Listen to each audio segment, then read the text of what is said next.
Bom, hoje é quarta-feira, o dia do áudio aberto. A gente tem trabalhado aqui, tenho divulgado. A gente está fazendo o Nepocast quarta-feira. Eu divulgo no YouTube, na verdade, eu acho que a gente consegue botar quinta-feira. E entra no YouTube, tem vários culpados. Carlos Nepomuceno no YouTube, Carlos Nepomuceno no TikTok. E aí aparecem as possibilidades que a gente está discutindo, conversando. Já fizemos um sobre Civilização 2.0, Sapiens 2.0, e o da semana é sobre a Casa do Eu. O que é interessante, quer dizer, na verdade é inovação civilizacional, inovação pessoal, e dentro da inovação pessoal a proposta, um guia para a gente poder se situar melhor nesse mundo mais descentralizado, dinâmico, inovador. E aí eu queria fazer só um comentário antes de entrar no artigo, um parênteses, porque o que foi interessante foi o vídeo que mais teve repercussão no TikTok, que foi, e é uma coisa que eu acho que é básica, sabe? Quando a gente olha para a sociedade, a gente vê a sociedade, eu estava conversando até hoje com o Fernando, que caminha aqui comigo segunda-feira, normalmente às segundas, né? E a gente estava conversando, e a gente fala assim, as pessoas tendem, quando elas estão assim no Zeca Pagodismo, sendo controladas pela mente primária, mais pela mente primária do que pela secundária e terciária, as pessoas tendem ao reclamismo, tendem a ficar na zona de preocupação. Fizemos um áudio recente falando justamente da questão da alienação. A alienação é quando você consegue difundir determinadas ideias que as pessoas acham que o que está armazenado na sua mente primária é ela mesma, que ela criou aquilo e que ela é aquilo. Essa talvez seja aquela história da prisão, e foi também a gente trabalhou em cima da ideia de Matrix. Você convence a pessoa que os paradigmas, e a gente trabalha isso na Casa do Eu, dizendo a gente é formatado, ser sapiens é se reformatar, é desconfiar daquilo que formataram a gente. E aí, nesse momento, a gente começa a desconfiar e a rever os paradigmas. E a alienação é quando você diz assim, não, eu sou assim, esses são os meus princípios, e os princípios não foram construídos, não foram testados, sejam princípios individuais, sejam princípios coletivos. Você diz, não, esse é o meu princípio, mas está dando certo? Está funcionando? Está te fazendo bem? Está ajudando as pessoas? Isso está levando as pessoas para um mundo melhor? Ou se de repente é apenas um princípio que criaram na tua cabeça e que no fundo te alienaram. Você não consegue fazer aquela revisão. Então isso tudo tá aí. Aí dentro dessa alienação que a gente vive, e aí eu estou revisitando esse post que bombou mais, existe uma discussão que eu acho interessante dentro do reclamismo, que é a questão da complexidade demográfica progressiva. A gente não se toca, e aí foi no post que eu já falei aqui algumas vezes, que a gente não agradece o fato de termos 8 bilhões. A gente acha que 8 bilhões de pessoas veio assim, caiu do céu, não foram milhares de pessoas disruptivas, pessoas que se dedicaram a sua vida para desenvolver o seu potencial singular.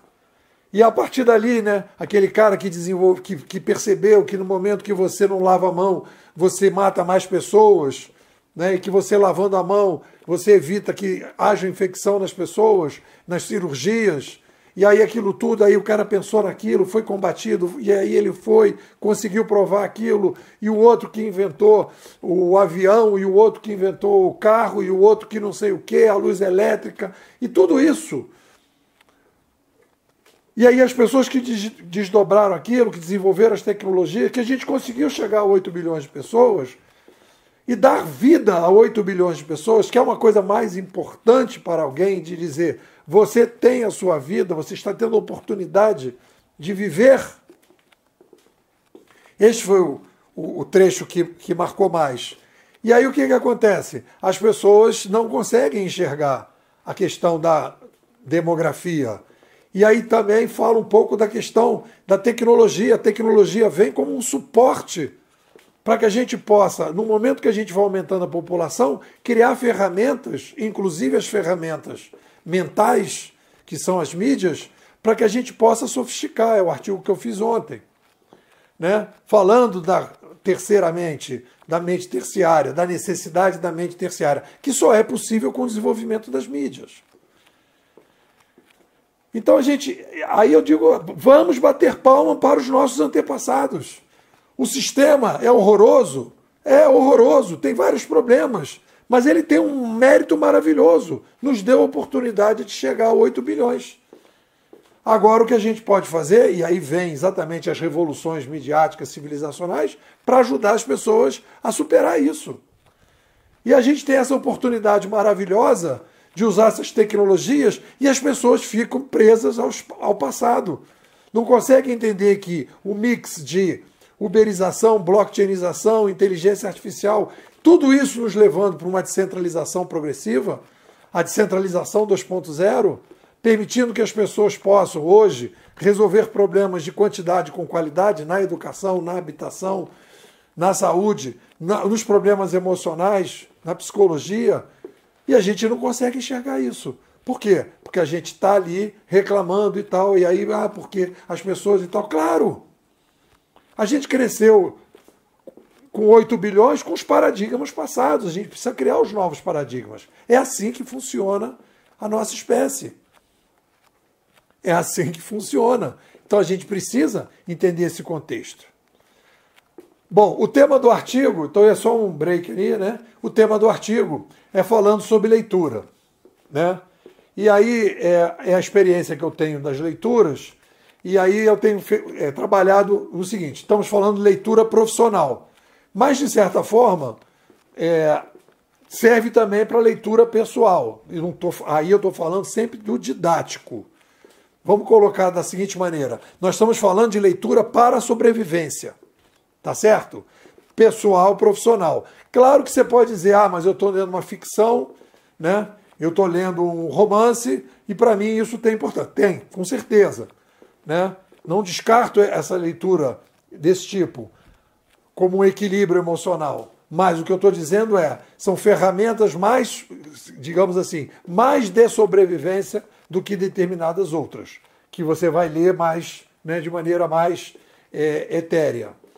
Então, quando a gente vai falar desse tipo de coisa, principalmente na leitura profissional, que é o foco central do artigo, o que eu percebo, muitas vezes as pessoas falam assim, esse ano, outro dia um amigo meu chegou para mim, esse ano já li não sei quantos X livros, 80 livros. Eu falo, cara, a questão não é a quantidade, porque muitos autores se repetem, né? Falam coisas que os outros já falaram. Então, o que é o diferencial em relação à leitura? Primeiro e aí eu pergunto sempre, né, quando as pessoas se aproximam de mim, eu falo, qual é o seu problema? Qual é o seu problema-foco do ponto de vista profissional? A pessoa, o quê? Qual é o seu problema-foco? Existe? Você tem um problema-foco? É mais ou menos isso que se pede quando você vai fazer um mestrado, um doutorado. Qual é o seu problema-foco? Do que você vai falar? Qual é o problema que você está tentando ajudar a sociedade a resolver? Porque no momento que você tem um problema-foco, você começa, a partir desse momento, a desenvolver uma narrativa. Você começa a desenvolver uma narrativa em que você diz qual é a melhor forma de resolver este problema-foco para ajudar os meus clientes. Aí você começa a desenvolver uma narrativa para que você possa trabalhar. Então, no momento que você tem o problema-foco, é o primeiro passo. Aí, no momento que você diz, bom, o problema-foco, e no meu caso, né, para dar um exemplo, é ajudar as pessoas a entender e lidar melhor com este novo cenário, com este mundo digital, ou, se vocês quiserem, com este mundo mais descentralizado, ou se vocês quiserem, com a revolução midiática civilizacional 2.0. Né? A maior revolução midiática da história. Então, este é o meu problema-foco, tentar ajudar as pessoas a entender. E aí, num determinado momento, eu percebi que eu tinha que ir para eu tive que ir para as equações estruturais. Porque o problema está na equação estrutural da ciência social 1.0. E aí, então, eu comecei a trabalhar lá em cima, no início do início do início. Que serve como referência para depois as formações, etc, etc. Beleza. Então, esse é o meu problema foco. Aí, beleza, eu vou pegar um livro, e aí, a partir desse livro, eu vou ter que analisar. Tá aqui. Quais são os autores que eu vou ler? Quais são os autores que a gente pode melhorar em relação a isso? Então, por exemplo, inovação pessoal. Comecei a pegar os livros sobre o que chamam de autoajuda, psicologia, neurociência, etc, etc. Fui lá, fui lendo. Aí, na leitura, primeiro, muita gente fala, eu gosto muito de livro físico, porque o livro físico, tudo bem, não vou negar, porque eu quero sair das telas e não sei o quê. Beleza. Agora, quando eu leio na Amazon, no Kindle, e eu faço a marcação no Kindle, aquela marcação você exporta o caderno de marcações. Então, todas as marcações que você fez, você recupera. Então, coloca isso quando você faz a marcação num livro físico. A dificuldade que você tem de ir, onde é que está mesmo aquela coisa que ele citou? Você ainda tem a busca. Você pode fazer a busca. E agora, com os GPTs, você pode, inclusive, pedir para ele organizar esse caderno que você fez de anotação. Aquilo ali vira umas referências. Então, aquilo ali serve como referência. Você pode pedir para ele, faça um resumo de tudo que eu marquei, do que foi principal. Né? Organiza isso para mim. Então, você tem ali, vamos colocar ali o filé mignon. O que é mais importante do que eu marquei? Quer dizer, então você pode fazer dali um trabalho. E aí vem, beleza. Aí eu diria que isto é uma leitura mais consciente. A leitura mais consciente, ela parte, primeiro, de um problema-foco, que você vai ler para saber aquilo que vai agregar a narrativa que você desenvolve em relação ao problema-foco. Aí, beleza. Aí eu chamo de diamante. Quais são os diamantes que aparecem no livro? O que é um diamante? O diamante é uma coisa nova, uma coisa inusitada, uma coisa que você não esperava. Fala assim, cara, isso aqui é uma coisa legal, né? Problemas, oba. E o cara diz assim, se você consegue resolver um problema em 3 minutos, vai lá e resolve o problema. Em vez de ficar empurrando com a barriga. Resolve o problema, em vez de empurrar com a barriga. Só um minuto. Eu não tinha pensado nisso. Eu não tinha pensado nessa ideia. E aí, a partir daí, poxa, legal, isso aqui é uma coisa que eu não tinha pensado. Então, vou agregar no meu modelo. Vou trabalhar em cima desse modelo. Então, isso é uma coisa positiva. Tem outras coisas que são reforço. Coisas que você já tinha pensado e fala, cara, esse cara está reforçando isso aqui. Então, cara, eu não sou maluco de estar pensando isso. Isso aqui, aí ele reforça de um jeito, agregou alguma coisinha, etc, etc. Tem outras que ele vai repetir o mainstream.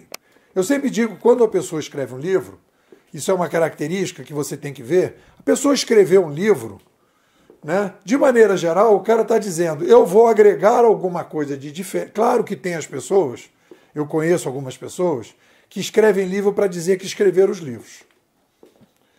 Eu escrevi um livro, mas não tem nenhum tipo de assunto que ela queira para escrever aquele livro de maneira diferente. Então ela só está escrevendo o livro para escrever o livro. Tudo bem. Tirando essas pessoas, quando o cara vai escrever um livro, vai dizer, olha, existe uma situação aqui no mercado que eu quero agregar isso de diferente. Então você tem que entender o que ele está querendo se diferenciar do mainstream. Né? O que é diferente que esse cara está trazendo?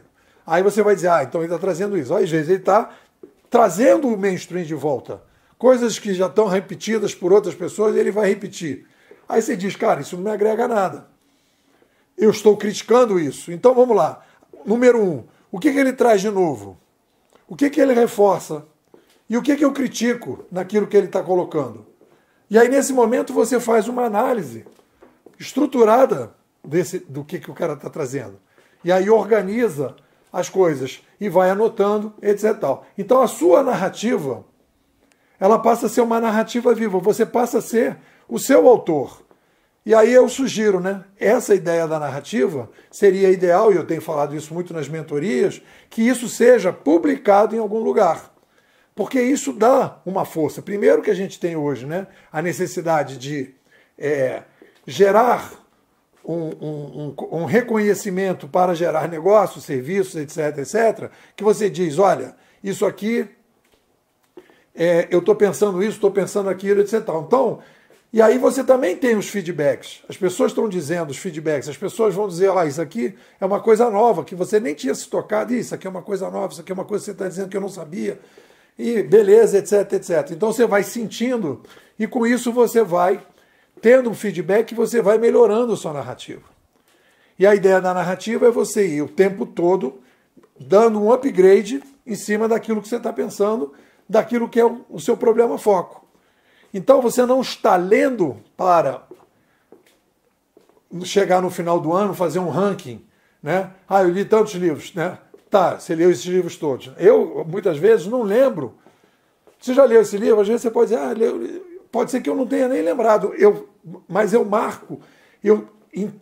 As coisas importantes dos livros que foram incorporadas na narrativa, elas não somem. Elas não somem, elas ficam dentro da narrativa. E com isso eu consigo manter e tal. Eu sou um cara que lê muito. Tem aquelas malandragens também que você faz na leitura, né?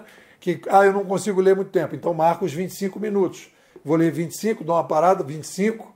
Eu criei aquele hábito, já falei aqui algumas vezes, né? Que eu leio, jogo xadrez, leio, jogo xadrez, leio, jogo xadrez. Com isso eu crio um movimento em que eu jogo duas áreas do cérebro diferentes, né? Então, eu leio ali um trecho, leio um capítulo, dois capítulos, às vezes nem marco os 25, entro no xadrez. Aí o xadrez já me leva para um outro nível, outro lance, dou uma respirada, tomo um café, mais 25.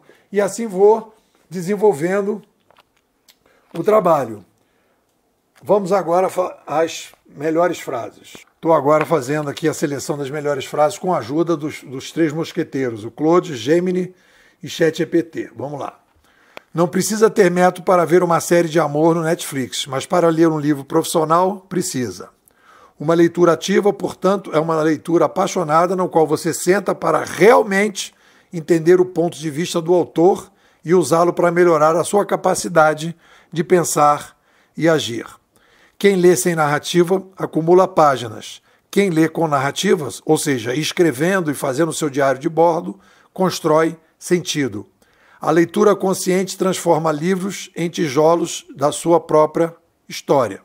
E para fechar, ler não é colecionar autores, mas dialogar com eles para fortalecer a sua própria voz. E a frase que abre o artigo é do nosso querido John Dewey, que é a seguinte: não aprendemos com a experiência, aprendemos refletindo sobre a experiência. Vou repetir. Não aprendemos com a experiência, aprendemos refletindo sobre a experiência. É isso. O que vocês dizem?